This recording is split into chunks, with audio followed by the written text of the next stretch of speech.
Welcome to YOYO TV. KCR నేతృత్వంలోని గత BRS ప్రభుత్వం ఎక్కడైతే విఫలమైందో అక్కడ తాము విఫలం కావద్దని రేవంత్ రెడ్డి సారథ్యంలోని కాంగ్రెస్ ప్రభుత్వం అనుకుంటుంది. నీళ్లు నిధుల విషయంలో అదే ఎత్తుగడను అవలంబించిన రేవంత్ సర్కార్ తాజాగా ఇండ్ల విషయంలోనూ అదే పంతాను పాటించాలని అనుకుంటున్నట్లు సమాచారం. అందుకే ప్రతి అడుగును పక్కాగా వేస్తుంది. ఇందిరమ్మ ఇండ్ల పథకంలో కలెక్టర్లకే సర్వాధికారాలు ఇవ్వాలని నిర్ణయించినట్లు తెలుస్తోంది. లబ్ధిదారుల ఎంపికలో ఎగ్జిక్యూటివ్ అధికారాలన్నీ వారికే ఇవ్వాలని తెలంగాణ హౌసింగ్ శాఖ ప్రాథమికంగా నిర్ధారించినట్లు సమాచారం.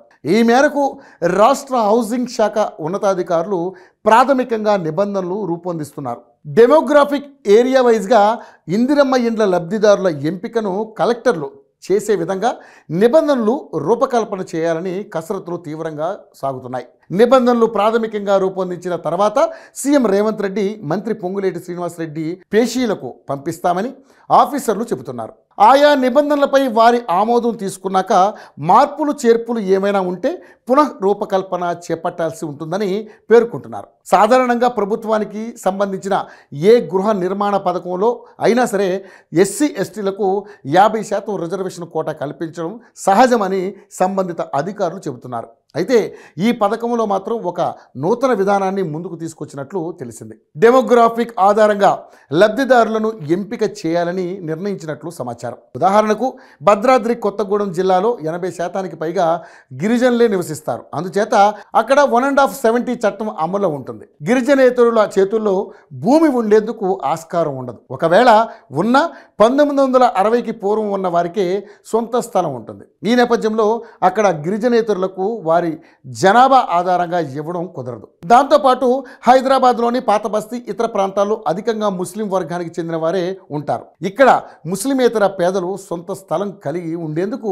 మెజారిటీగా అవకాశం ఉండదు. రాష్ట్రంలోని ఇతర పట్టణ ప్రాంతాల్లో దళితులు సొంత స్థలం కలిగి ఉండేందుకు ఛాన్స్ చాలా తక్కువగా ఉంటుందని ఆఫీసర్లు భావించారు. ఈ రకమైన అంశాలను స్థానిక కలెక్టర్లు సమతుల్యం చేయనున్నట్లుగా తెలుస్తోంది.